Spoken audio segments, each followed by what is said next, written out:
Cinema நடிகர் நடிகைகள் அவங்க நடிக்கிற படங்களை விடவும் ஷார்ட்டான பீரியட்ல எடுக்கப்படுற விளம்பரங்கள்ல அவங்க அளவுக்கு அதிகமாகவே சம்பாதிக்கிறாங்க அப்படின்னு சொல்லலாம். இது கோலிவுட்டு, டாலிவுட்டு, அதுக்கப்புறம் பாலிவுட் வரைக்கும் இருக்கிற ஒரு விஷயம். அண்ட் அது மட்டும் இல்லாமல் புது ட்ரெண்டாக வந்து கணவன் மனைவி 2 பேரும் சேர்ந்து நடிக்கிறதும் வந்து இப்போ ரொம்ப ஃபேமஸ் ஆகிக்கிட்டே வருது.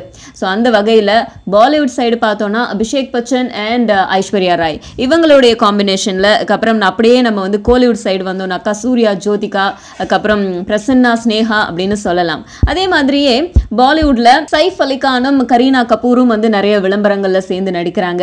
அண்ட் அந்த வரிசையில இப்போ 45 கோடி சம்பளம் வாங்கி பாலிவுட்லயே வந்து 2வது டாப் இடத்துல இருக்கிற நம்ம ஆமிர் கானும் வந்து அவருடைய வைஃபும் இப்போ ஒரு விளம்பரத்துல நடிச்சிட்டு வராங்க.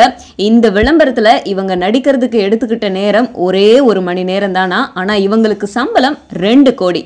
ஸோ இதை வச்சு பார்க்கும்போது சக நடிகர்களை விட இவர் தான் வந்து விளம்பரங்கள்ல அதிகமான சம்பளம் வாங்குற ஒரே நடிகர் அப்படிங்கிற அந்தஸ்தை பெற்றிருக்காரு.